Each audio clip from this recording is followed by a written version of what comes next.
রাফি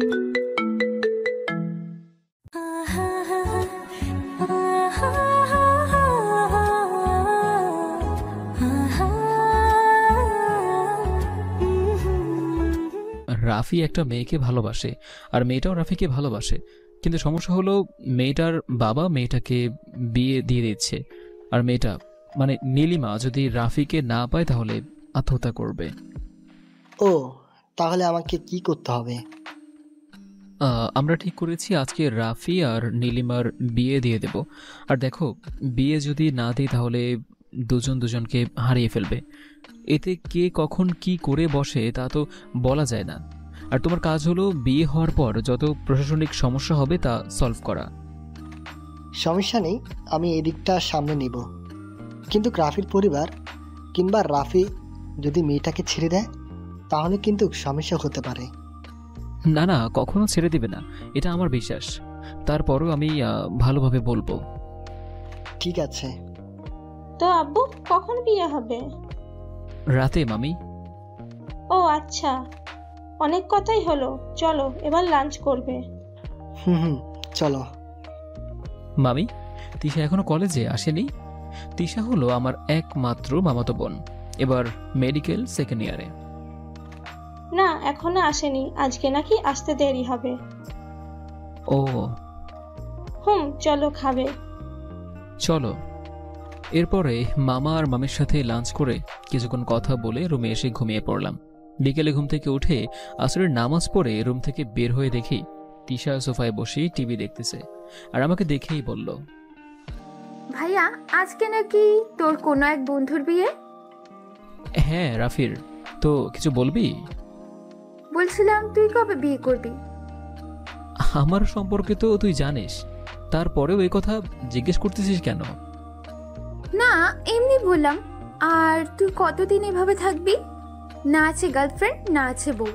দেখ তোর বন্ধু আজকে রাতে মজা নিবেনি। আমি তিশার মাথায় একটা চুটকি মেরে বললাম, হ্যাঁ বেশি বড় হয়ে গেছিস তাই না? আচ্ছা শোন, শপিং মলে যাব, তোর কি কিছু লাগবে? না, আমার কিছু লাগবে না, শুধু ফুচকা নিয়ে আসিস। ঠিক আছে ফুচকা পাগলি। মামিকে বলে বাসা থেকে বের হয়ে বাইকটা নিয়ে সিফাতকে ফোন দিলাম, অতঃপর শপিং মলে আসতে বললাম ওকে। আসলে তিশার সাথে আমার ভাই বোনের সম্পর্কের থেকে বেস্ট ফ্রেন্ডের সম্পর্কটা একটু বেশি, তাই আমার সাথে যে কোনো বিষয়ে নির্দ্বিধায় কথা বলে। শপিং মলে আসার একটু পরে সিফাত আসলো, আর সিফাতকে নিয়ে বিয়ের কেনাকাটা করতে লাগলাম। কেনাকাটা বলতে রাফির জন্য একটা শেরওয়ানি আর নীলিমার জন্য একটা শাড়ি আর বাসরঘর সাজানোর জন্য যাবতীয় সামগ্রী। বাজার করতে করতেই সন্ধ্যা 7টা বেজে গেল। আমি বাজারগুলো সিফাতকে দিয়ে বললাম, সিফাত তুই এগুলো তোর বাসায় নিয়ে চল, আমি আমার বাসা থেকে আসতেছি। ঠিক আছে, তাড়াতাড়ি আসিস। ওকে, আর মিমি না আসলে তুই ওকে যে নিয়ে আয়। আচ্ছা। সিফাত চলে যাওয়ার পর আমিও বাইক নিয়ে বাসায় আসলাম। বাসায় এসে তিশাকে ওর ফুচকা দিয়ে আমি আমার রুমে যেয়ে ফ্রেশ হয়ে ড্রেস চেঞ্জ করে কিছু টাকা নিয়ে রুম থেকে বের হলাম। আর নিচে এসে দেখি মামি বসে আছে। আমি মামিকে বললাম, মামি আজকে রাতে আমি বাসায় আসতে পারবো না, আজকে ওদের বিয়ে তো, আর বিয়েটা হচ্ছে সিফাতদের একটা বাসায়, আর বাসাটা শহরের বাইরে হওয়ায় সেখানে রাতে একা থাকাটাই সমস্যা। আর এই জন্য আমি আর সিফাত আর কিছু বন্ধু মিলে সেখানে থাকবো। ঠিক আছে বাবা, সাবধানে থেকো। ওকে মামি। টাকা আছে তোমার কাছে? হ্যাঁ মামি আছে, আজকে লাগবে না। আচ্ছা, ভালোভাবে যেও। আমি হ্যাঁ বলে বাইক নিয়ে আরো 2জন বন্ধুকে নিয়ে রওনা দিলাম সিফাতের বাসার উদ্দেশ্যে। প্রায় আধা ঘন্টা বাইক চালানোর পরে পৌঁছে গেলাম। বাসার ভিতরে গিয়ে দেখলাম যে মিমি আর নীলিমার একটা ফ্রেন্ড বসে থেকে গল্প করতেছে। আমি আর বন্ধুরা মিলে রাফির ঘর সাজাতে লাগলাম, আর অন্যদিকে মিমি আর নীলিমার বন্ধু মিলে নীলিমাকে বিয়ের জন্য সাজাতে লাগলো। ঘর সাজানোর পরে আমি সিফাতকে বাইকের চাবি দিয়ে কাজী সাহেবকে নিয়ে আসতে পাঠালাম। সিফাত চলে যাওয়ার পরে রাফিকে শেরওয়ানি পরিয়ে দিয়ে রেডি করিয়ে রাখলাম। একটু পরে কাজী সাহেব চলে আসলেন। আল্লাহর রহমতে ভালোভাবেই রাফির বিয়েটা হয়ে গেল। আর কাজী সাহেব তার প্রাপ্য দিয়ে পাঠিয়ে দিলাম। বিয়ের কাজ শেষ করতে করতে রাত 10:30 বেজে গেল। আমি আসার সময় কিছু খাবার নিয়ে এসেছিলাম, সেগুলো সবাইকে দিয়ে দিলাম আর সবাই খাওয়া দাওয়া করে নিল। খাওয়া দাওয়া শেষ করে রাফি আর নীলিমাকে ওদের রুমে পাঠিয়ে দিলাম। যাওয়ার সময় ওরা দুজনেই আমাকে জড়িয়ে ধরে কান্না করে দোয়া নিয়ে রুমে গেল। ওদেরকে রুমে পাঠিয়ে দেওয়ার পরে আমার 2 বন্ধু, মানে যাদেরকে আমি এখানে আসার সময় নিয়ে এসেছিলাম, তারা চলে গেল। এখন নতুন দম্পতি ছাড়া আমরা এখানে আছি মোট 4 জন। আমি, সিফাত, মিমি আর নীলিমার ফ্রেন্ড। আমি আর সিফাত একটা রুমে শুয়ে পড়লাম, আর মিমি আর নীলিমার ফ্রেন্ড একটা রুমে ঘুমাতে গেল। সকালে ঘুম থেকে উঠে সবাই মিলে একসাথে নাস্তা করতেছি। তখন সময় হয়তো 7টা থেকে 7:30 হবে। তখনই কলিং বেলটা বেজে উঠল। ওদের নাস্তা করতে বলে আমি দরজা খুলতে গেলাম। দরজা খুলে দেখে তো আমার চোখগুলো বড় বড় হয়ে গেল, কারণ আমার চোখের সামনে দাঁড়িয়ে আছে 2 জন পুলিশ, আর তার সাথে দাঁড়িয়ে আছে নীলিমার বাবা। নীলিমার বাবার দিকে তাকিয়ে দেখে তো আমার অবস্থা খারাপ। চোখ দুটো লাল হয়ে আছে, দেখে বোঝা যাচ্ছে যে প্রচন্ড পরিমাণে রেগে আছে। তখন আমাকে গম্ভীর গলায় বললেন, আমার মেয়ে কোথায়? আমি মুচকি হেসে বললাম, আপনার মেয়ে তার স্বামীর সাথে নাস্তা করতেছে। হোয়াট? হ্যাঁ, আপনার মেয়ে রাফিকে ভালোবাসে, আর আপনি রাফির সাথে আপনার মেয়েকে বিয়ে দিবেন না, আর এই জন্য আমি ওদের বিয়ে দিয়েছি। এতক্ষণে নীলিমা, রাফি সহ সকলেই আমাদের কাছে চলে এসেছে। আমার কথা শুনে নীলিমার বাবা তেড়ে এসে আমার শার্টের কলার চেপে ধরে বলল, তোর সাহস কি করে হয় আমার মেয়েকে একটা? বলতেই নীলিমার দিকে তার নজর পড়ল, আর আমাকে ছেড়ে দিয়ে নীলিমার কাছে গিয়ে বলল, নীলিমা, এর ছেলে যা বলতেছে তা কি সত্য? হ্যাঁ বাবা। নীলিমার কথা শুনে নীলিমার বাবা নীলিমাকে একটা সজোরে চর মেরে বলল, আজ থেকে আমার কোনো মেয়ে নেই। যে ছিল সে মারা গেছে। অফিসার, এদেরকে থানায় নিয়ে চলুন। নীলিমার বাবা চলে যাইতেই নীলিমা ওর বাবার হাত চেপে ধরে বলল, বাবা আমাদের মেনে নাও, আমি রাফিকে ছাড়া বাঁচবো না। নীলিমার বাবা তার হাত থেকে নীলিমার হাত সরিয়ে নিয়ে আবারও চর মারতে চাইলে আমি তার হাত ধরে বললাম, অনেক করেছেন মিস্টার নজরুল চৌধুরী, নীলিমার বাবার নাম। আপনি কোথা থেকে এত সাহস পেয়েছেন? হ্যাঁ, নীলিমা এতক্ষণ আপনার মেয়ে ছিল, কিন্তু এখন আপনি তাকে মেয়ে হিসেবে অস্বীকার প্রাধান্য করেছেন। আর সবচেয়ে বড় কথা হলো, সে এখন একজনের স্ত্রী। সো আপনার আর মারার কোনো অধিকার নেই।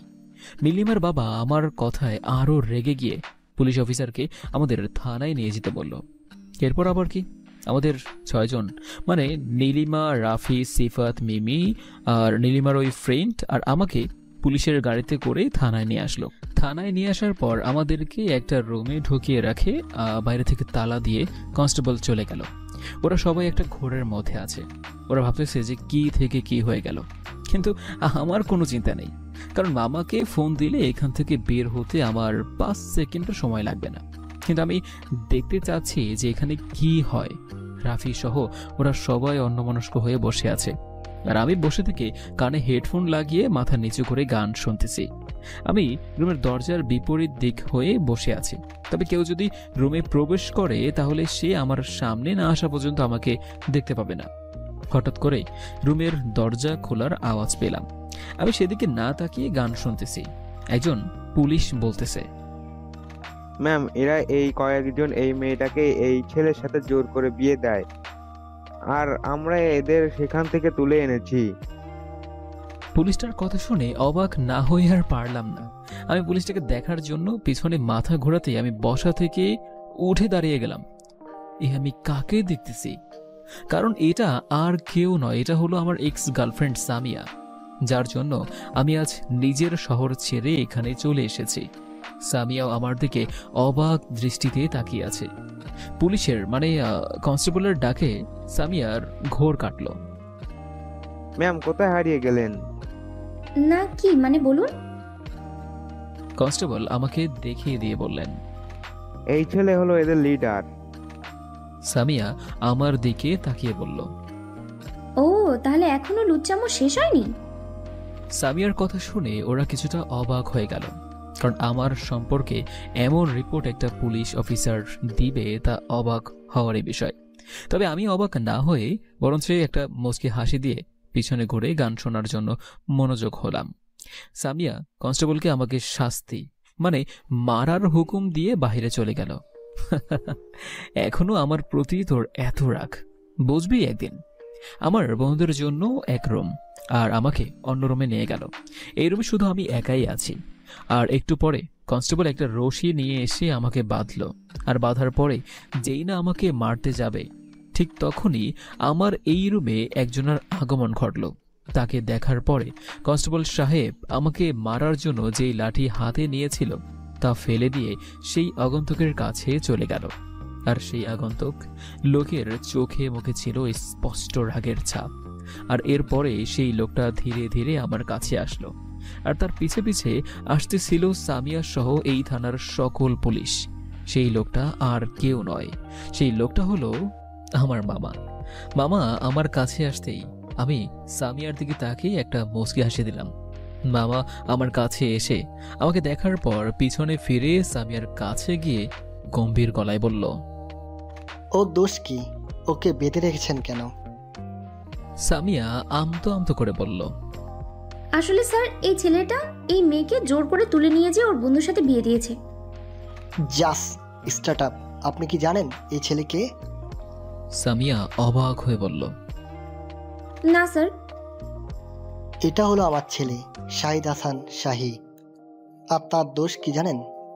সে এই মেয়েকে তার বন্ধুর সাথে বিয়ে দিয়ে আত্মহত্যা করার থেকে বাঁচিয়েছে, আর তাকেই আপনারা বেঁধে রেখেছেন। সামিয়া মাথা নিচু করে বলল, সরি স্যার, আমরা বুঝতে পারিনি। কনস্টেবল ওনাকে ছেড়ে দিন। এরপর কনস্টেবল এসে আমার রশিগুলো খুলে দিল। মামার ফোনে একটা কল আসতেই তিনি একটু সাইটে চলে গেল। আর আমি আমার বন্ধুদের জন্য মানে রাফি, নীলিমা, সিফাত, মিমি আর নীলিমার ফ্রেন্ডের জন্য অপেক্ষা করতে লাগলাম। তবে আমি থানার মধ্যে একটা রুমে বসে আছি, মানে সামিয়ার কেবিনের সামনেই বসে আছি। একটু পরে আমার ফ্রেন্ডদের অন্য একটা রুম থেকে বের করে নিয়ে আসলো। আমি বসা থেকে উঠতেই দেখি নীলিমার বাবা নজরুল চৌধুরী থানায় প্রবেশ করলো। আমাদের এই অবস্থায় দেখে তিনি প্রচণ্ড রেগে গেলেন। তিনি ভেবেছিলেন আমাদের আটকে রাখা হবে আর তিনি এসে আমাদের ব্যবস্থা নেবেন, কিন্তু না, তিনি এসে আমাদের তার ভাবনার বিপরীত অবস্থায় পেলেন। আর নজরুল চৌধুরী রেগে গিয়ে সামিয়াকে বললেন, কি হলো ম্যাম, আপনি এদেরকে ছেড়ে দিয়েছেন কেন? মানে? কে মানে করতেছেন? আমার মেয়েকে যারা জোর করে একজন ফকিরের বাচ্চার সাথে বিয়ে দিয়েছে আর তাদেরকে আপনি ছেড়ে দিয়েছেন? নীলিমার বাবার কথা শুনে মেজাজটা বিগড়ে গেল। যা বলার আমাদের বলবে, কিন্তু বাবা মাকে নিয়ে কথা বলায় রাগ উঠে গেল। কিন্তু নিজেকে ঠান্ডা রাখলাম। হঠাৎ মামা পিছন থেকে রুমে ঢুকতে ঢুকতে বলল, মায়েটা না হয় আমিই বলতেছি মিস্টার নজমুল চৌধুরী। নীলিমার বাবা মামাকে দেখে বলল, আরে স্যার, আপনি এখানে এসেছেন ভালোই করেছেন। এই ছেলেগুলো আমার মেয়েকে তুলে নিয়ে এসে জোর করে বিয়ে। নীলিমার বাবার কথা শুনে নীলিমা বলল, না স্যার, আমাকে কেউ জোর করে বিয়ে করেনি বা দেয়নি, আমি নিজ ইচ্ছাই করেছি। নীলিমার বাবা নীলিমার উপর রেগে গিয়ে বলল, তুই চুপ কর। কেন চুপ করবে মিস্টার নজমুল চৌধুরী? আপনাদের মতো কিছু স্বার্থপর পিতামাতার জন্য নষ্ট হয়ে যায় হাজারো ছেলে মেয়ের জীবন। আপনারা শুধু খুঁজেন অর্থ সম্পদ হলা ছেলেকে, কিন্তু আপনারা কখনো ভাবেন না যে আমার মেয়ে যার কাছে যায় সে সুখে থাকবে না কষ্টে থাকবে। আচ্ছা নজমুল চৌধুরী, আপনি কি বলতে পারবেন আপনার মেয়েকে আপনি যেখানে বিয়ে দিতে চেয়েছিলেন সেখানে আপনার মেয়ে সুখে থাকবে, এমনকি তার জীবনটা টিকে থাকবে? মানে স্যার, বুঝলাম না। মামা চেয়ার টেনে নিয়ে বসতে বসতে বলল, মানেটা খুব সহজ মিস্টার নজমুল চৌধুরী। এই আপনার মেয়ে আর আপনার বর্তমান জামাই মানে রাফি দুজনে একে অপরকে ভালোবাসে। আপনি যদি আপনার মেয়েকে আজ অন্য কোথাও বিয়ে দিয়ে দিতেন তাহলে আপনি আপনার মেয়েকে হারিয়ে ফেলতেন। মানে আপনার মেয়ে তার ভালোবাসার মানুষটাকে না পাওয়ার জন্য আত্মহত্যা করত। আপনি হয়তো বা ভাবতেছেন আমি এইসব কি করে জানলাম। এটা হলো আমার ভাগ্নে। সে আপনার মেয়ে সম্পর্কে কালকে আমাকে গতকাল বলে আর এটাও বলে যে আপনার মেয়ে যদি রাফিকে না পায় তাহলে সে আত্মহত্যা করবে। আর আপনার মেয়েকে আত্মহত্যার থেকে আর এই পৃথিবীতে সুখী মানুষে রাখতে হিসেবে আমার ভাগ্নে আজ পুলিশের হাতে বন্দি। তাহলে আপনি বলতে পারেন যে আপনার মেয়ে আপনাকে এই বিষয়ে জানালো না কেন? এর উত্তরে আমি মনে করি আপনাকে না জানানো বা না বলাটাই উচিত। কারণ আপনার মেয়ে আপনাকে রাফির কথা বলেছিল, কিন্তু রাফি গরিব বলে আপনি মেনে নিতে পারেননি। আজও আপনি রাফিকে ফকিরের বাচ্চা উপহার দিলেন। মামার কথা শুনে নীলিমার বাবা নিচের দিকে তাকিয়ে আছে। মনে হচ্ছে তার ভিতরে অনুশোচনাবোধ কাজ করতেছে। আর সামিয়া সহ এই রুমে যতগুলো লোক ছিল সবাই মামার মুখের দিকে তাকিয়ে মামার কথা শুনতেছিল। শুনেন, টাকা পয়সার মধ্যে সুখ শান্তি থাকে না। আপনার অনেক অর্থ সম্পদ আছে, কিন্তু আপনার মেয়ে আপনার কাছ থেকে আলাদা বা অনেক দূরে, যেখান থেকে আর কখনো ফিরবে না। তাহলে কি হবে আপনার এত অর্থ সম্পদ থেকে, যেখানে বাবা নামের ডাকটি আর শুনতে পারবেন না?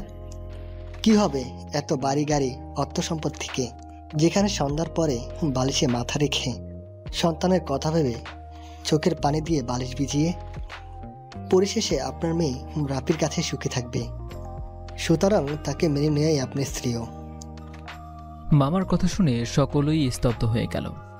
আর নীলিমার বাবা কিছুক্ষণ চুপ করে থেকে রাফির কাছে এসে রাফির হাত ধরে কান্না করতে করতে বলল, প্লিজ বাবা, তুমি আমাকে ক্ষমা করে দাও।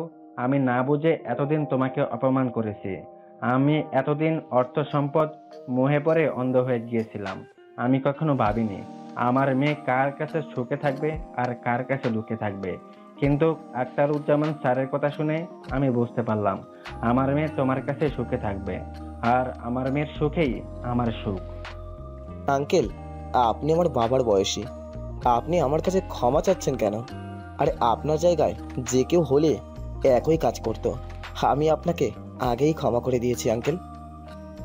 নীলিমার বাবা রাফিকে ছেড়ে দিয়ে এসে আমার মামাকে জড়িয়ে ধরে বলল, স্যার, আপনার জন্যই আজ আমি আমার মেয়েকে সঠিক ছেলের হাতে তুলে দিতে পেরেছি। ধন্যবাদ আপনাকে। আমাকে ধন্যবাদ দেওয়ার কিছু নেই, ওদেরকে মেনে নিলে আমি খুশি হব। ঠিক আছে স্যার। এরপরে নীলিমার বাবা নীলিমার কাছে এসে নীলিমার হাত ধরে বলল, মারে, আমাকে ক্ষমা করে দে, আমি না বুঝে তোদের ভালোবাসাকে অপমান করেছি। নীলিমা ওর বাবাকে জড়িয়ে ধরে বলল, বাবা, আমি তোমাকে মাফ করে দিয়েছি, তুমি শুধু আমাদের মেনে নাও। হ্যাঁ রে মা, নিয়েছি তোদের মেনে। রাফি বাবা, তোমার বাবার নাম্বার দাও। এই নিন আঙ্কেল। আঙ্কেল কি? হ্যাঁ, আমাকে বাবা ডাকবে। ঠিক আছে বাবা। গুড। এরপরে নীলিমার বাবা আমার কাছে এসে বলল, বাবা সাদি, তুমি আমাকে মাফ করে দাও। তুমি আমার মেয়ের সুখের জন্য এত কিছু করেছো, আর আমি আঙ্কেল, এখানে ক্ষমা করার কিছুই নেই, আপনি ওদের মেনে নিয়েছেন, এতেই আমি খুশি। এরপরে নীলিমার বাবা সহ সবার কাছ থেকে তার পূর্বের ব্যবহারের জন্য ক্ষমা চাইলেন, আর সবাই তাকে ক্ষমা করে দিল। এরপরে তিনি আরও কিছু কথা বলে রাফি আর নীলিমাকে তার বাড়িতে যেতে বলে থানা থেকে চলে গেলেন। এরপরে মামাও কিছুক্ষণ কথা বলার পর তিনিও তার অফিসে গেল। এখন শুধু আমি, রাফি, নীলিমা, আমার বন্ধুরা আর সামিয়া রুমে আছি। রাফি আমাকে জড়িয়ে ধরে বলল, দোস্ত, তোকে যে কি বলে ধন্যবাদ দিব তা খুঁজে পাচ্ছি না। শালা, ধন্যবাদ দিতে হবে না, এখন রেস্টুরেন্টে নিয়ে গিয়ে কিছু খাওয়া। থানায় আসার সময় ভেবেছিলাম যে তারা হয়তো কিছু খেতে দিবে, কিন্তু তা না করে তারা রাগ নিয়ে বাঁচে না। সামিয়াকে একটু শুনিয়ে শুনিয়ে বললাম। আমার কথা শুনে সামিয়া আমার দিকে একটু ভোরও কুচকে তাকালো। সিফাত হাসতে হাসতে বলল, আর একটু পরে তোর মামা আসলে পুলিশ ম্যাম তোকে সকালে নাস্তা করিয়ে দিত। আমি পকেটে হাত ঢুকিয়ে দিয়ে বললাম, তোদের পুলিশ ম্যাম আমাকে মারবে? সাহস থাকলে আমার গায়ে একটু হাত দিতে বল। আমার কথা শুনে সামিয়া আরো ক্ষেপে গেল। এখানে আর না থেকে তার কেবিনেই চলে গেল। আর সামিয়ার এরকম ব্যবহার দেখে ওরা কিছুটা অবাক হলো। আমি এই বিষয়টাকে এড়িয়ে নেওয়ার জন্য রাফিকে বললাম, কিরে, কখন খাওয়াবি সেটা বল। ভাইয়া চলেন, আমি আপনাদের খাওয়াবো। তুমি থামো, আজ আমরা রাফির থেকে খাবো। ঠিক আছে, আমি তোদের খাওয়াবো, চল। এরপরে আমরা সবাই থানা থেকে বের হয়ে আসলাম, আর আমি বের হয়ে এসে ওদেরকে বললাম, তোরা চল, আমি আসতেছি। কোথায় যাবি আবার? আসতেছি, তোরা চল। ওদেরকে এই কথা বলে আমি আবার থানায় আসলাম, আর থানায় এসে সোজা সামিয়ার কেবিনে গেলাম।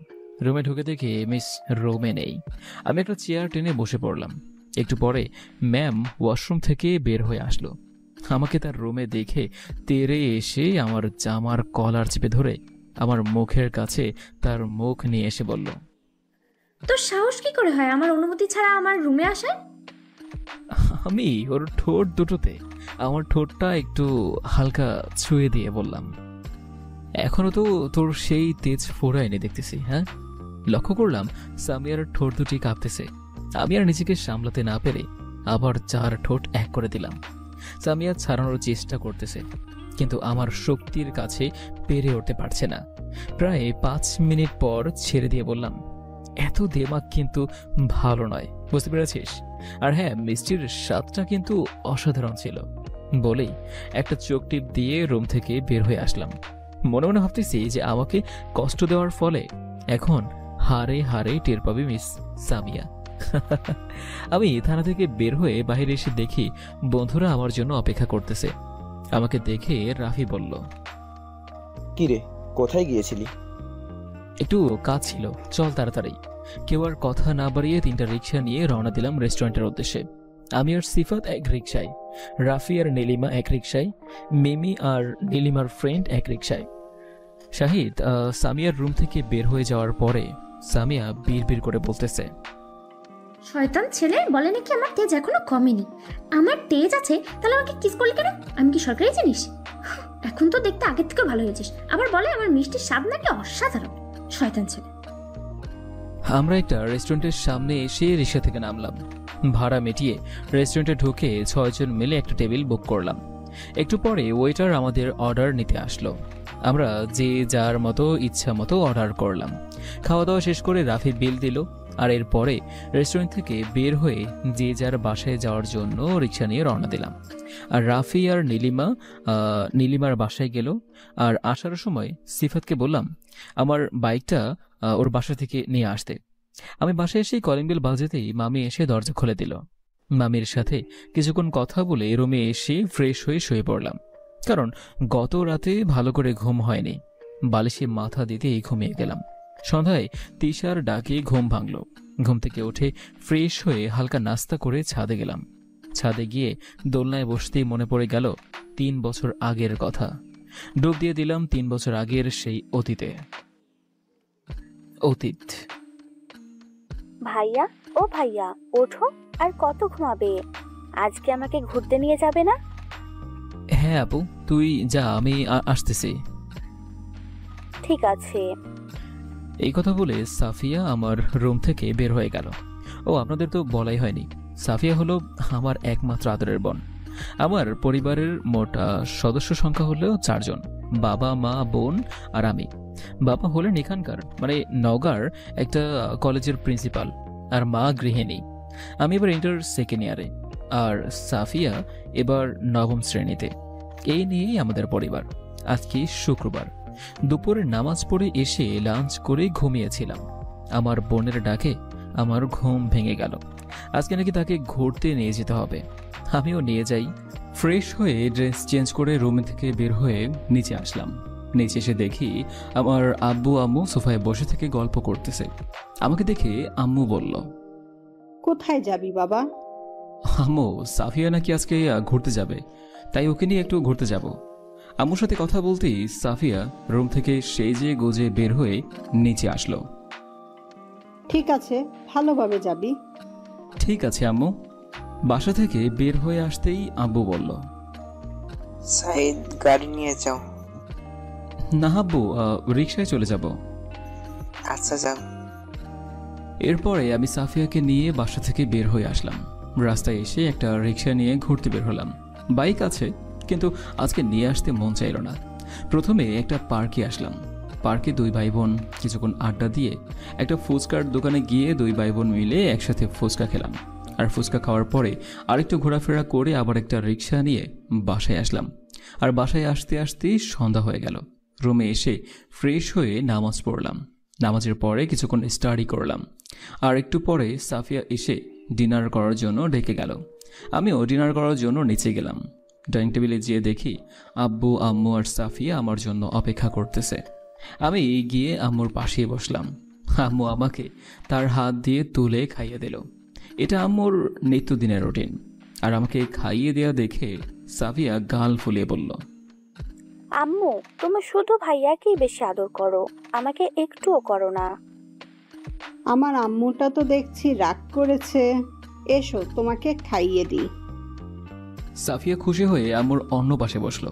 আম্মু সাফিয়াকে খাইয়ে দিতে লাগলো। আর খুব আনন্দের সাথে ডিনারটা শেষ করলাম। ডিনার শেষ করে আব্বু আম্মুর সাথে কিছুক্ষণ আড্ডা দিলাম। আর এরপরে রুমে এসে স্টাডি করে ঘুমিয়ে পড়লাম। সকালে সাফিয়ার ডাকে ঘুম থেকে উঠলাম। ঘুম থেকে উঠে ঘড়ির দিকে তাকিয়ে দেখি যে প্রায় 9টা বেজে গিয়েছে। তাই তাড়াহুড়ো করে ফ্রেশ হয়ে নাস্তা করে বাইক নিয়ে বের হলাম কলেজের উদ্দেশ্যে। আর আব্বু সাফিয়াকে ওর স্কুলে নামিয়ে দিয়ে কলেজে যাবে। আর হ্যাঁ, আমি আব্বুর কলেজেই, মানে আব্বু যেই কলেজের প্রিন্সিপাল সেই কলেজেই পড়ে। কলেজে পৌঁছানোর পরে বাইকটা পার্কিং লটে রেখে এসে বন্ধুদের কাছে গেলাম। যেয়ে দেখি বন্ধুরা আমাদের আড্ডা দেওয়ার জায়গায় বসে আছে। আমাকে দেখে নীলা, আমার বন্ধু, আরও আছে ইকবাল, সাকিব, রিয়াদ আর মিতু, ওরা বলল, কি রে, এত দেরি করলি কেন আসতে? হ্যাঁ, আজকে দেরি করলি কেন? আরে দোস্ত, ঘুম থেকে উঠতে একটু দেরি হয়ে গেছে। কেন, কেউ ডাক দেয়নি? না রে, ডাক দেওয়ার জন্য কেউ থাকলে তো দিবে। তাহলে বিয়ে কর, তাহলেই তো ডাক দেওয়ার মানুষ পাবি। কি যে বলিস না তুই, আমার মতো কোচ ছেলেকে কে বুঝি বিয়ে করবে? হ্যাঁ আইসে রে আমাদের কচি খোকা, এখন যদি বিয়ে দেওয়া হয় তাহলে 12টা ছেলে মেয়ের বাবা হয়ে যাবে, আর সে নাকি কচি খোকা। ওই হ্যালো, আমার বিয়ে হলে যদি 12টা ছেলে মেয়ে হতো তাহলে তোদের এতদিনে এখনো একটাও হলো না কেন? ইকবাল আর মিতুকে উদ্দেশ্য করে বললাম। আর হ্যাঁ, মিতু আর ইকবাল হলো চাচাতো ভাই বোন। আর তাদের ছোটবেলাতেই বিয়ে হয়ে গিয়েছে। মানে ওদের দুজনের বয়স যখন 13 বছর ছিল তখন তাদের দাদু মারা যান। আর ওদের দাদু মারা যাওয়ার আগেই ওদের বিয়ে দিয়ে গিয়েছেন। আর আমার কথা শুনে ইকবাল আর মিতু এরা বাধে সবাই অট্ট হাসিতে মেতে উঠল। ইকবাল মিতুর দিকে তাকিয়ে মুচকি মুচকি হাসতেছে, আর মিতু নিচের দিকে তাকিয়ে মুচকি হেসে বলল, ওই হারামি, আমাদের মধ্যে বাচ্চা নেওয়ার জন্য এখনো কি কিছু হয়েছে? আজ থেকে 8 বছর আগে বিয়ে হয়েও যদি তোদের মধ্যে কিছু না হয় তাহলে তো আমার মতো সিঙ্গেল থাকাই ভালো। এখন না পারবি কোনো মেয়ের সাথে কথা বলতে, আর না পারবি প্রেম করতে। ইকবাল, তোর কপাল শেষ রে, তোর কপাল শেষ। ঠিকই বলেছিস, এখন থেকে যে ফেরা দেয় না জানি পরবর্তীতে আরো কতগুলো অপেক্ষা করছে। ইকবালের কথা শুনে আমরা আর হাসি আটকিয়ে রাখতে পারলাম না। আমরা সবাই হাসতে লাগলাম। আর এদিকে মিতু রাগে ফসতেছে।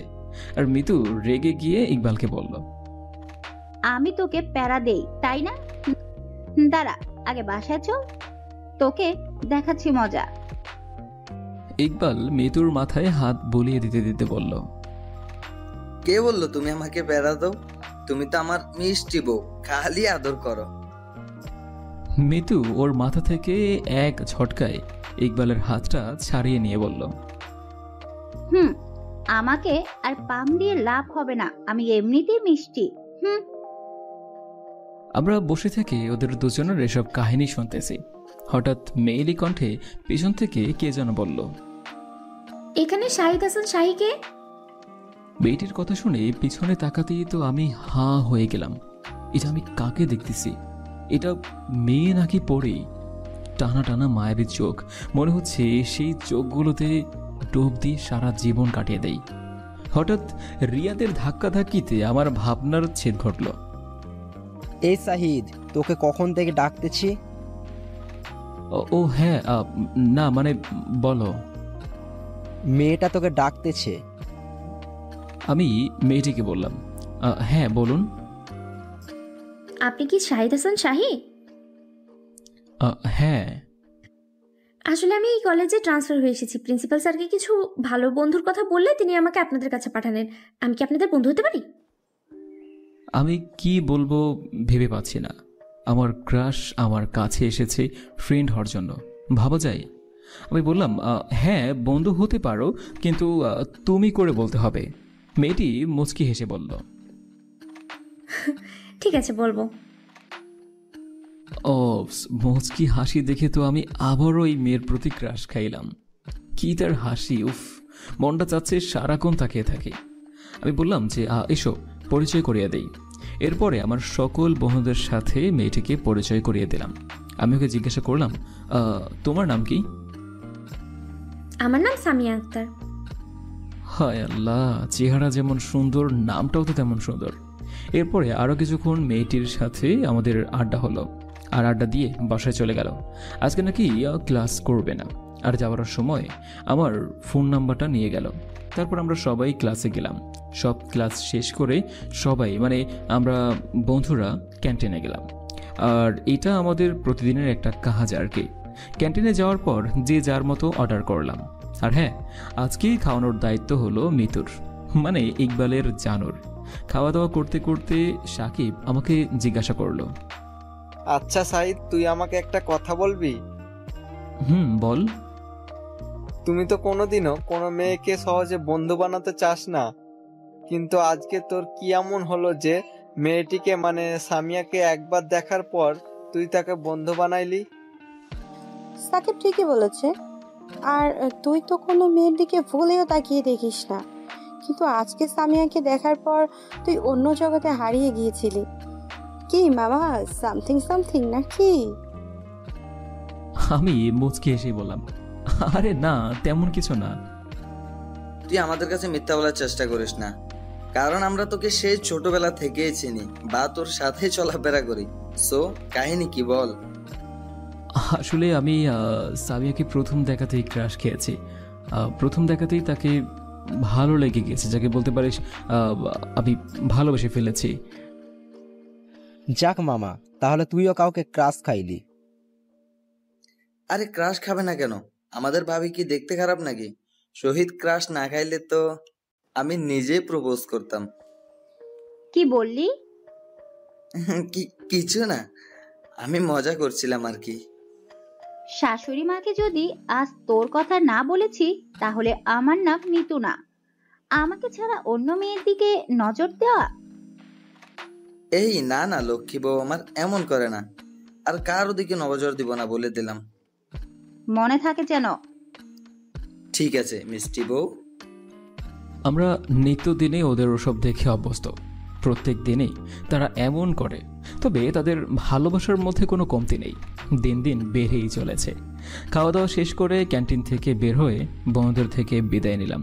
এরপরে পার্কিং লট থেকে বাইক নিয়ে বাসায় চলে আসলাম। বাসায় এসে গোসল করে নামাজ পড়ে লাঞ্চ করতে বসলাম। সাফিয়া আর আব্বু এখনও আসেনি, আর তারা একটু দেরি করেই আসে। তাই প্রতিদিন আম্মু আর আমি একাই লাঞ্চ করি। আর লাঞ্চ করে রুমে এসে একটু রেস্ট নেওয়ার জন্য বেডে গাটা এলিয়ে দিলাম। তখন হঠাৎ করে ফোনটা বেজে উঠল। দেখি অপরিচিত নাম্বার। আমি রিসিভ করলাম, আর রিসিভ করতেই ওপাশ থেকে একটা মেইলি কণ্ঠে বলল, আসসালামু আলাইকুম। ওয়ালাইকুম আসসালাম। কে আপনি? চিনতে পারোনি? না, চিনতে পারিনি। কে আপনি? নাম বলুন। আজকে কাকে ফোন নাম্বার দিয়েছিলে? আমি একটু রেগেই বললাম, কই, কাউকে দেইনি তো। আর পরিচয় না দিলে ফোন কাটলাম। আরে রেগে যাচ্ছ কেন? আমি সামিয়া। সামিয়ার কথা শুনে আমি শোয়া থেকে ধরফর করে উঠে বসলাম। ও সামিয়া, আসলে আমি বুঝতে পারিনি। ঠিক আছে, সমস্যা নেই। তো কল দিয়েছো কি জন্য? কোনো দরকার নাকি? না, তেমন কিছু না। আমি ফোন দেওয়ায় তোমার অসুবিধা হলো নাকি? আরে না, অসুবিধা হতে যাবে কেন?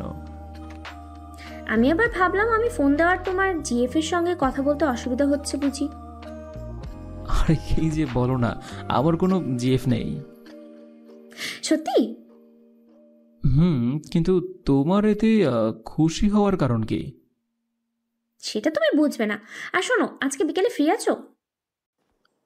হ্যাঁ, কেন? তোমার সাথে ঘুরতে যাবো তাই। সামিয়ার কথা শুনে তো আমার লুঙ্গি ডান্স দেওয়ার মতো অবস্থা, কিন্তু নিজের আনন্দটাকে চাপা রেখে বললাম, কি তুমি আমার সাথে ঘুরতে যাবে? মানে আমার সঙ্গে তো তোমার তেমন পরিচয় নেই। আমি এই শহরে নতুন এসেছি, তাই ঘুরতে বের হব, আর সেটাও তোমার সাথে। ব্যাস, তুমি পরিচিত হও আর অপরিচিত হও, বিকেলে আমাকে নিয়ে ঘুরতে যাবে, এটাই ফাইনাল, বুঝেছ? ঠিক আছে মহারানী। এই তুমি আমাকে মহারানী বললে কেন? মহারানী তো বিএফ তার জিএফ কে আদর করে বলে। সরি, ভুল হয়ে গেছে। তোমাকে আমার জিএফ করতে কতক্ষণ? কিছু বললে? কই না না, এই মেয়ে আবার শুনতে পেল নাকি? ঠিক আছে, আমি রেডি হয়ে থাকবো, তুমি আমার বাসার সামনে এসে ফোন দিবা। আমি তো তোমার বাসা চিনি না। আমার বাসার ঠিকানা তোমার ফোনে এসএমএস করে পাঠিয়ে দিচ্ছি। ওকে। ফোন রেখে ভাবতে লাগলাম, সামিয়াও কি প্রথম দেখায় আমাকে ভালোবেসে ফেলেছে? আর তা না হলে আমার জিএফ না থাকার কথা শুনে এমন বিহেভ করলো কেন? না, এসব এখন ভেবে লাভ নেই। ঘুমিয়ে পড়লাম। ঘুম থেকে উঠে দেখি 4:30 বাজে। দ্রুত ফ্রেশ হয়ে আম্মুর কাছে গিয়ে বললাম, আম্মু আমি একটু ঘুরতে বের হচ্ছি। ঠিক আছে, তাড়াতাড়ি এসো। ঠিক আছে। আমার রুম থেকে বের হতেই সাফিয়া এসে বলল, ভাইয়া কোথায় যাবে? একটু বাইরে যাচ্ছি, তোর কিছু লাগবে? সাফিয়া কিছুক্ষণ ভেবে বলল, চকলেটের ফুচকা নিয়ে এসো। কি তুই কি এখনো ছোট বাচ্চা হয়ে আছিস নাকি? হ্যাঁ, এই বয়সেও কেউ চকলেট খায়? তুমি আনবে কিনা বলো। ঠিক আছে, আমার একমাত্র বোনটা, আমার একমাত্র ছোট্ট একটা বোন, সে বলেছে, তখন কি না নিয়ে আসতে পারি? তাড়াতাড়ি আসবে। আচ্ছা। এরপরে আমি বাইক নিয়ে বের হলাম সামিয়ার দেওয়া ঠিকানায়, মানে সামিয়ার বাসায়। আমার বাসা থেকে সামিয়ার বাসাটা বেশ দূরেই, প্রায় 45 মিনিট বাইক চালানোর পরে সামিয়ার বাসার সামনে এসে পৌঁছালাম। বাইকে বসে সামিয়াকে ফোন দিলাম। ফোন দিয়ে বাসা থেকে বের হয়ে আসতে বললাম। আর একটু পরে সামিয়ার বাসা থেকে বের হয়ে আসলো। আমি সামিয়ার দিকে তাকিয়ে তো আবারও ক্রাশ খেলাম। কি আছে এই মেয়েটার প্রতি যা বারবার আমাকে তার প্রতি আকর্ষিত করছে? নীল কালারের শাড়ি পরেছে, ঠোঁটে গোলাপি রঙের লিপস্টিক, আর হালকা মেকআপে যা লাগতেছে তা বলে বোঝাতে পারবো না। সামি আমার সামনে এসে তুড়ি মেরে বলল, এই যে মিস্টার, কি দেখো এমন করে? হ্যাঁ? আর আমি সামিয়ার দিকে তাকিয়ে থেকে বললাম, তোমাকে দেখতেছি, মন যাচ্ছে সারা জীবন এভাবে তাকিয়ে থাকে। তখন সামিয়া লজ্জা পেয়ে মাথা নিচু করে বলল, তাই? বাইকে ওঠো। এরপরে সামিয়া আমার বাইকে উঠলো আর আমি ওকে নিয়ে ঘুরতে বের হলাম। সামিয়ার বাসা থেকে খানিকটা দূরে যাওয়ার পরে বাইকের গতি বাড়িয়ে দিলাম। আর বাইকের গতি বাড়িয়ে দেওয়ার জন্য সামিয়া আমার কাঁধে হাত রেখে জড়িয়ে ধরলো। আমি কিছুটা অস্বস্তি বোধ করতেছি, কারণ সামিয়া আমার জীবনের প্রথম মেয়ে যে কিনা আমার বাইকে এতটা ঘনিষ্ঠভাবে বসে আছে। আমি সামিয়াকে নিয়ে একটা পার্কে আসলাম। বাইক থেকে নেমে ওকে নিয়ে একটা গাছের নিচে বসলাম। দুজনে কিছুক্ষণ আড্ডা দিলাম। এরপরে আমি সামিয়াকে নিয়ে কিছু জায়গায় ঘোরাফেরা করে দুজনে গিয়ে ফুচকা খেয়ে ওকে ওর বাসায় নামিয়ে দিয়ে আমিও বাসায় চলে আসলাম। বাসায় আসতে আসতে সন্ধ্যা হয়ে গেল। বাসায় যেয়ে সাফিয়াকে ওর ফুচকা আর চকলেট দিয়ে রুমে আসলাম। রুমে এসে ফ্রেশ হয়ে নামাজ পড়ে স্টাডি করতে বসলাম। আর এরপরে ডিনার করে রুমে এসে ঘুমিয়ে পড়লাম। সকালবেলা ঘুম থেকে উঠে নাস্তা করে কলেজে গেলাম। মহোদয়ের কাছে যেয়ে কিছুক্ষণ আড্ডা দিয়ে ক্লাসে আসলাম, কিন্তু সামিয়া এখনও আসলো না। ফোন দিলাম, কিন্তু ফোনটাও রিসিভ করলো না। আমাকে এমন মন খারাপ করে থাকতে দেখে মিতু বলল, দোস্ত মন খারাপ করিস না, ভাবি একটু পরেই চলে আসবে। আচ্ছা, তুই কি সামিয়াকে তোর ভালোবাসার কথা বলেছিস? না, এখনো বলিনি, তবে ভাবতেছি কয়েকদিন পর বলবো।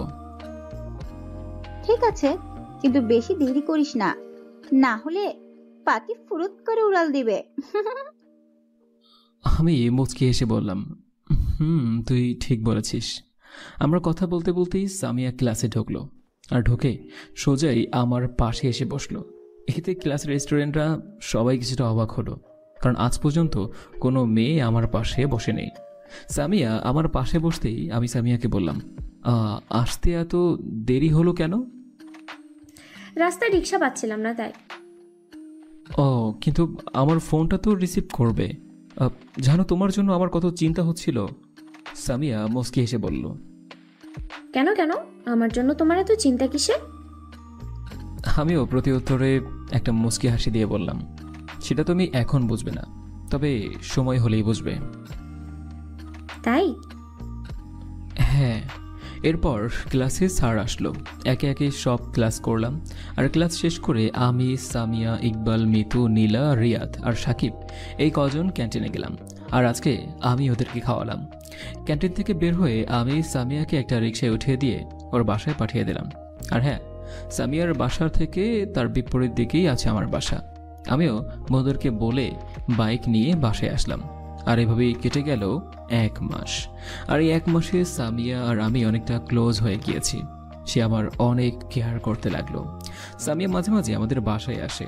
আমার আব্বু আম্মু জানে আমার ফ্রেন্ড। আর তবে আমি এখনও সামিয়াকে আমার ভালোবাসার কথা বলিনি। আজকেও মহারানী, সরি, এখন তো আর মহারানী বলা যাবে না।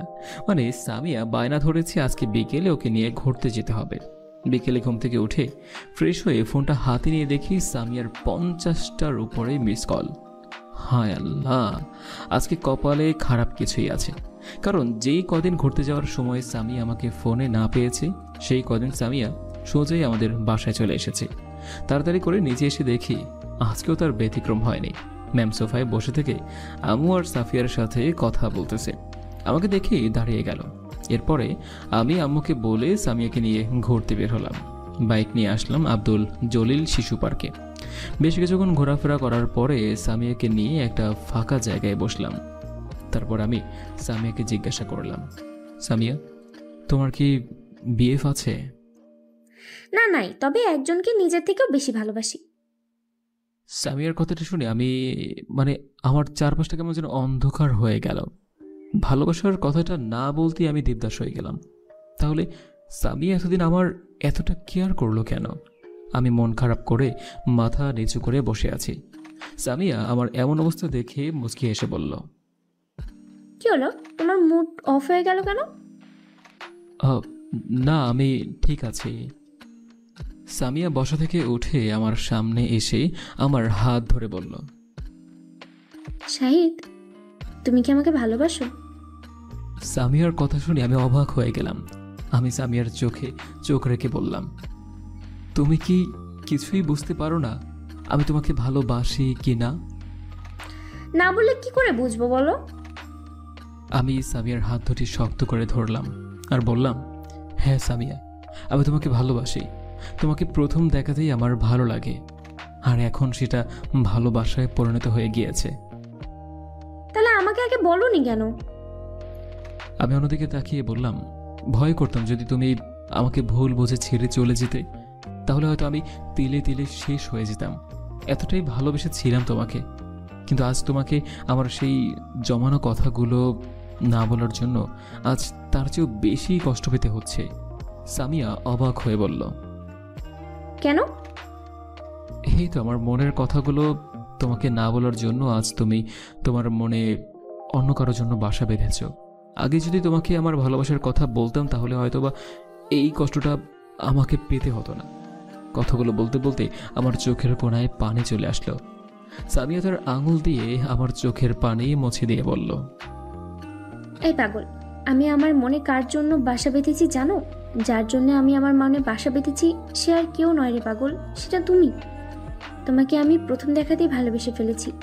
আর তোমাকে ভালো না বাসলে তোমার এত কেয়ার, তোমার সাথে এত ঘোরাফেরা করতাম বলো?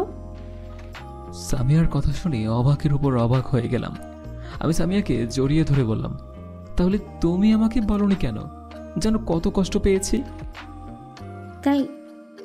হ্যাঁ মহারানী, তুমি আমাকে কখনো ছেড়ে যাবে না তো? না মহারাজ, কখনো তোমাকে ছেড়ে যাব না। ছেড়ে গেলে কিন্তু আমি বাঁচব না। সামিয়া আমার কথা শুনে আমার মুখে হাত দিয়ে বলল, আর কখনো মরার কথা বলবে না। আর আমি তোমাকে কখনোই ছেড়ে যাব না বলেই আমার কপালে একটা চুমু দিল। এরপরে খুশি মনে আরও কিছুক্ষণ ঘোরাফেরা করে সামিয়াকে ওর বাসায় নামিয়ে দিয়ে গেলাম। আর নামিয়ে দেওয়ার পরে সামিয়া আমাকে ওর বাসায় যেতে বলল, কিন্তু আমি গেলাম না। তারপর বাসায় এসে আব্বু আম্মু আর সাফিয়ার সাথে কিছুক্ষণ আড্ডা দিয়ে রুমে আসলাম। এরপরে ডিনার করে ছাদে যেয়ে সামিয়ার সাথে কিছুক্ষণ ফোনে কথা বলে তারপর রুমে এসে শুয়ে পড়লাম। সকালবেলা ঘুম থেকে উঠে ফ্রেশ হয়ে নাস্তা করে কলেজে গেলাম। আর ক্লাস শেষ করে বন্ধুদের সাথে কিছুক্ষণ আড্ডা দিয়ে ওদেরকে নিয়ে একটা রেস্টুরেন্টে গেলাম। আমি ওদেরকে ইচ্ছে মতো খাইতে বললাম। খাওয়া দাওয়া শেষ করে বন্ধুরা আমাকে জিজ্ঞেস করলো কিসের জন্য আমি ওদেরকে ট্রিট দিচ্ছি। এরপরে আমি ওদেরকে আমার আর সামিয়ার সব কাহিনী বললাম। সামিয়া মাথা নিচু করে বসে আছে। এরপরে বাসায় আসলাম।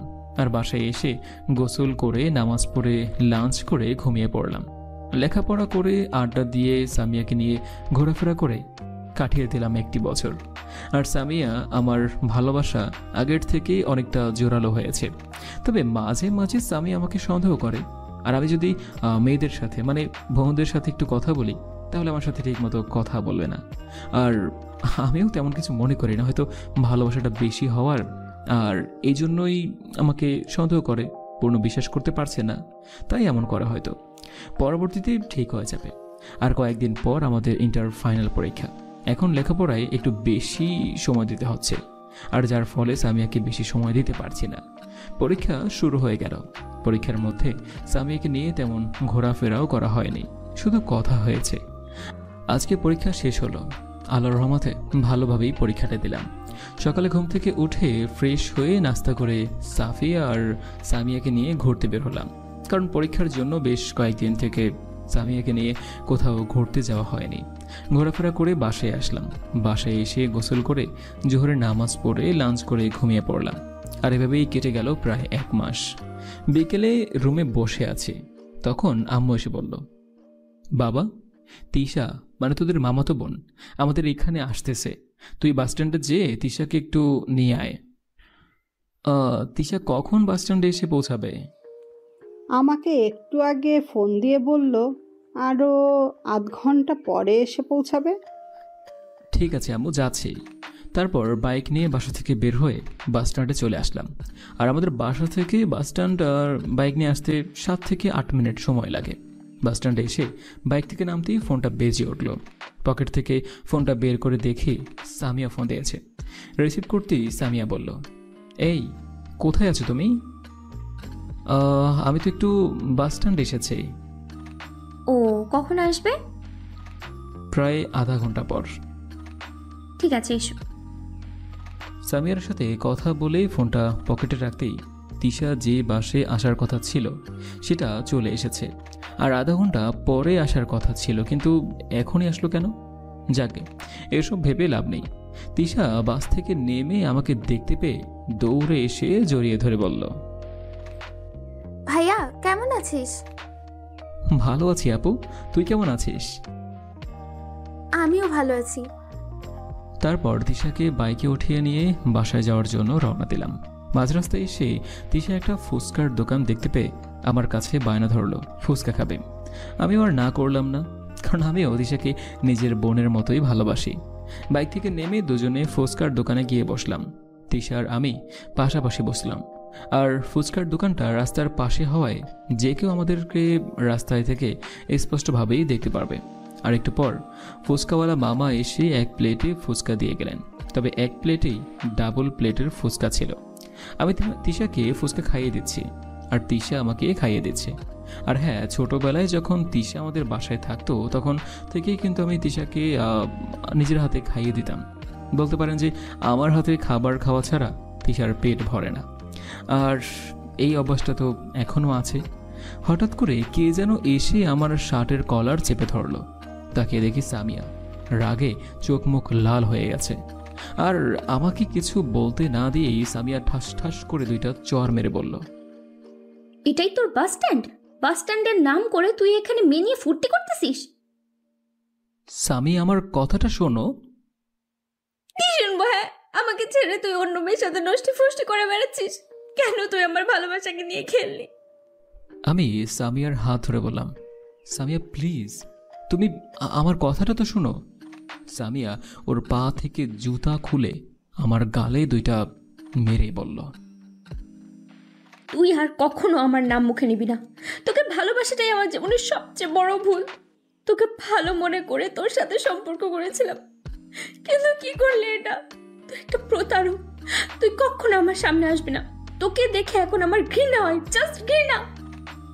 এই কথাগুলো বলে সামিয়া চলে গেল।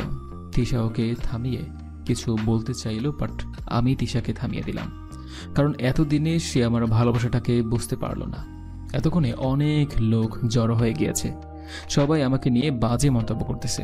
আমি তাদের কাছে হয়ে গেলাম এক প্লে বয়, কিন্তু কেউ আমার কাছে এসে সত্যিটা জানতে চাইল না। আমি আর কিছু না বলে দোকানের বিল মিটিয়ে তিশাকে নিয়ে বাসায় আসলাম। বাসায় এসে ফ্রেশ হয়ে শুয়ে থেকে ভাবতে লাগলাম, কি হয়ে গেল?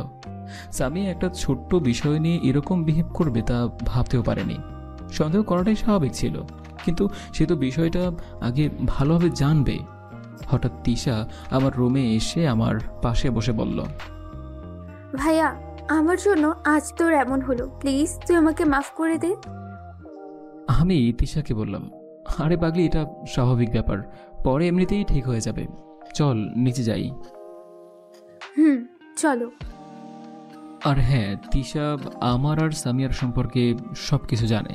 তিশাকে আমি সামিয়ার একটা ছবি দেখিয়েছিলাম, কিন্তু সামিয়া তিশাকে চিনত না। আর তিশা ছাড়া আমার আর সামিয়ার ব্যাপারে আমার পরিবারে কেউ জানে না। নিচে গিয়ে সোফায় বসে সামিয়ার বলা কথাগুলো ভাবতেই আমার ভিতরটা মোচড়ে দিয়ে উঠল। আমি আর বসে না থেকে আমার রুমে চলে আসলাম। রুমে এসে বেডে আধশোয়া হয়ে সামিয়াকে ফোন দিলাম। কি করবো, বড্ড ভালোবাসি যে মেয়েটাকে। একবার ঢুকলো, ঢোকার পর আমার ফোনটা কেটে দিল। আবার দিলাম, এখন আর ফোন ঢুকতেছে না, ফোনের সুইচটা অফ করে রেখেছে। আরও কয়েকবার দিলাম, কিন্তু ফলাফল একই হলো। কোনোভাবে রাতটা কাটিয়ে দিলাম।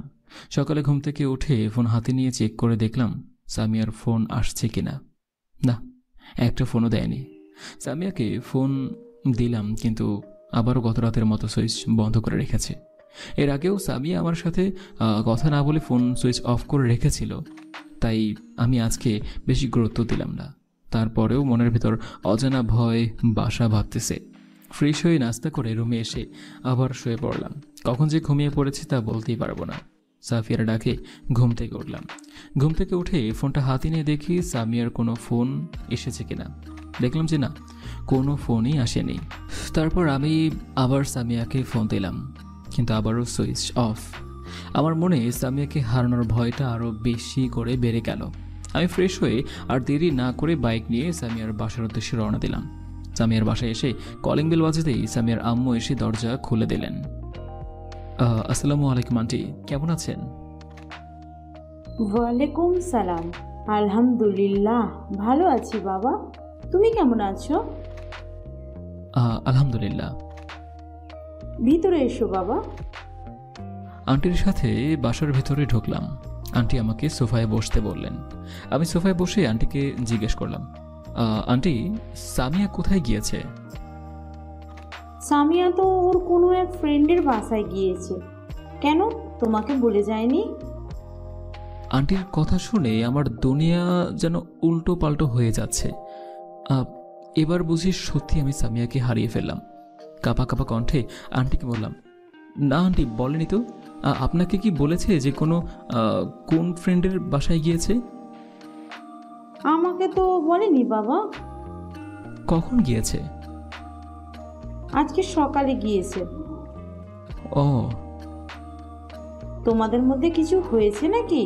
মেয়েটা কালকে তোমার সাথে দেখা করতে যাওয়ার পরে বাসায় এসে কান্না করতে শুরু করেছিল। না আন্টি, আমাদের মধ্যে কিছুই হয়নি। ও আচ্ছা বাবা, লাঞ্চ করো চলো। না আন্টি, বাসায় গিয়ে লাঞ্চ করব। আচ্ছা আসি আন্টি। আন্টিকে আর কিছু বলতে না দিয়ে সামিয়ার বাসা থেকে বেরিয়ে চলে আসলাম। আমার বাসায় এসে কারোর সাথে কথা না বলে আমার রুমে এসে শুয়ে পড়লাম। এভাবে 2 মাস পার হয়ে গেল। এই এতগুলো দিনে সামিয়ার সাথে আমার কোনো কথাই হয়নি, কোনো যোগাযোগও হয়নি। এই কয়েকদিনে আমি কারোর সাথে ঠিকমতো কথাও বলছি না। বন্ধুদের সাথেও তেমন কথা হয়নি। প্রতিদিন বিকেলবেলা সেই পার্কে যাই, যেখানে প্রথম সামিয়া আমাকে ওয়াদা দিয়েছিল যে কখনো সে আমাকে ছেড়ে যাবে না কোথাও। বিকেলবেলা শুধু ওই পার্কে যাই। যদি পার্কে যে একবার সামিয়াকে দেখতে পেতাম। পার্কে যাওয়া ছাড়া সবসময় নিজেকে নিজের রুমের মধ্যে আবদ্ধ করে রাখি। খাওয়া দাওয়ার প্রতিও একটা অনীহা ভাব চলে এসেছে। শরীরের প্রতিও তেমন যত্ন নেই না। চোখগুলো বড় বড় হয়ে গিয়েছে, দাড়ি গোঁফগুলো বেশ বড় হয়ে গিয়েছে। দাড়ির গোঁফগুলো আর কয়েকদিন এভাবে রাখলে হয়তো রবি ঠাকুর উপাধি পেতে বেশি দেরি হবে না। আজকে বিকেলে পার্কে গেলাম। একটা গাছের নিচে বসে আছি। হঠাৎ করে নজর পড়ল পার্কের গেটের দিকে, যে একটা ছেলে আর একটা মেয়ের ওপর হেসে হেসে কথা বলে দুজনেই পার্কে ঢুকতেছে। মেয়েটাকে দেখে মনে হলো সামিয়া। আমি দৌড়ে মেয়েটার কাছে গেলাম, যে দেখি হ্যাঁ, এটাই আমার সামিয়া। আমি সামিয়ার হাত ধরে বললাম, সামিয়া, কোথায় ছিলে এতদিন তুমি? জানো তোমাকে ছাড়া আমি কত কষ্ট পেয়েছি? সামিয়া আমার হাত থেকে ওর হাতটা ছাড়িয়ে নিয়ে বলল, কে আপনি? আমি কোথায় ছিলাম না ছিলাম তা জেনে আপনি কি করবেন? আমি আবার সামিয়ার হাত ধরে বললাম, প্লিজ সামিয়া, আমার কথাটা শোনো আর ফিরে এসো। আমার কথা শুনে সামিয়ার সাথে থাকা ছেলেটা আমাকে বলল, এই ছেলে, কে তুমি? আমার স্ত্রীকে এসব কি বলতেছো? ছেলেটার কথা শুনে আমার মাথা গরম হয়ে গেল। আমি ছেলেটার শার্টের কলার ধরে বললাম, সামিয়া শুধু আমার। বুঝতে পেরে আমাকে আর বলতে না দিয়ে সামিয়া আমার গালে দুইটা চড় মেরে বলল, ছোট লোক, নর্দমার কিট, তোকে আমি বলেছিলাম না যে তুই আমার সামনে আসবি না?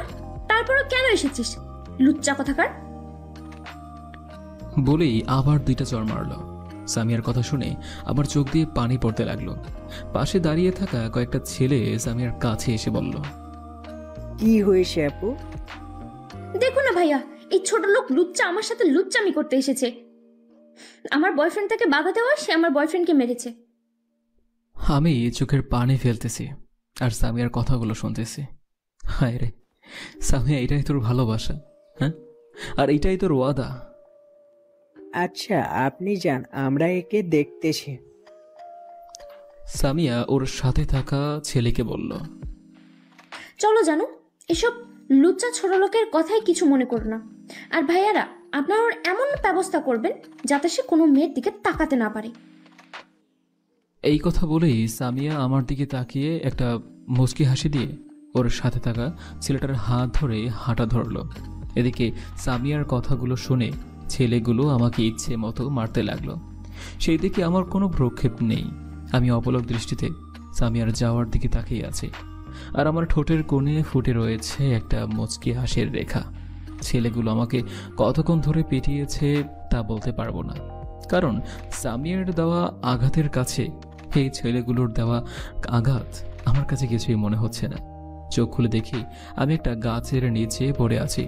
চারদিকে তাকিয়ে দেখি এই গাছটা এই পার্কের এক পাশে আছে, যেখানে সচরাচর কেউ যায় না, আর সন্ধ্যা হওয়ায় তেমন কেউ নেই। আমি কোনো রকম ভাবে উঠলাম। হাঁটার মতো অবস্থাও নেই আমার। পকেট থেকে ফোনটা বের করে রিয়াদকে ফোন দিয়ে এখানে আসতে বললাম। মোবাইলের স্ক্রিনটাও ভেঙে গিয়েছে। আর হ্যাঁ, রিয়াদের বাসা পার্কের কাছেই। রিয়াদ আমার কাছে এসে আমার এই অবস্থা দেখে নানান প্রশ্ন করতে লাগলো। আমি তাকে একটা কথাই বললাম যে সময় হলে সবই জানতে পারবে। রিয়াদের সাথে একটা ক্লিনিকে গিয়ে কাটা জায়গাগুলোতে ড্রেসিং করালাম। এরপরে কিছু মেডিসিন নিয়ে রিয়াদকে নিয়ে বাসায় আসলাম। রিয়াদ আমাকে বাসায় নামিয়ে দিয়ে ওর বাসায় চলে গেল। কলিং বেল বাজাতেই আম্মু এসে দরজা খুলে দিল। আম্মু আমার সব জায়গায় বেন্ডিজ অবস্থায় দেখে কান্না শুরু করে দিল। আম্মু কি করে হয়েছে তা জানতে চাইল। আমি শুধু এটাই বললাম যে অ্যাক্সিডেন্ট হয়েছে। এসে দরজা বন্ধ করে কান্না করতে লাগলাম। কান্না করতে করতে কি হয়েছিল তা আমার আর মনে নেই। চোখ খুলে দেখি আমার মাথার কাছে আম্মু বসে আছে। সাফিয়া আর তিশা দুজনই আমার পাশে বসে আছে। ডাক্তার আমার চেক আপ করতেছে, আর আব্বু ডক্টরের পাশে দাঁড়িয়ে আছে। ভালোভাবে রুমটা পর্যবেক্ষণ করে দেখতে পেলাম যে এটা একটা হসপিটালের রুম। আমার চোখ খুলতে দেখে আম্মু আমার কপালে চুমু দিয়ে বলল, তোর জ্ঞান ফিরেছে বাবা? আমি আস্তে আস্তে বলতে লাগলাম, হ্যাঁ আম্মু, কিন্তু কি হয়েছিল আমার? আমার কথা শুনে ডক্টর বলল, তোমার কি হয়েছে তা আমি বলতেছি। আজ থেকে 3 দিন যাবৎ তুমি জ্ঞান হারিয়েছিলে। ডক্টরের কথা শুনে তো আমি একদম অবাক হয়ে গেলাম। 3 দিন পর আমার জ্ঞান ফিরল। ডক্টরকে জিজ্ঞেস করলাম যে কি হয়েছিল আমার। অতিরিক্ত চিন্তা এবং না খেয়ে থাকার জন্য তোমার শরীরটা দুর্বল হয়ে পড়েছে, আর সেদিন অ্যাক্সিডেন্ট হওয়ার ফলে আরও দুর্বল হয়ে যায়, যার ফলে তুমি জ্ঞান হারিয়ে ফেলো, আর আজকে জ্ঞান ফেরে। ও, কয়েকদিন পর আমাকে হসপিটাল থেকে বাসায় নিয়ে আসা হলো। রুমে বসে থাকতেই তিশা আমার রুমে এসে আমার পাশে বসলো। বসে আমাকে জিজ্ঞাসা করলো, ভাইয়া তোর কি হয়েছিল, সত্যি করে বলবি? এরপরে আমি তিশাকে জড়িয়ে ধরে কান্না করতে করতে সেদিন পার্কে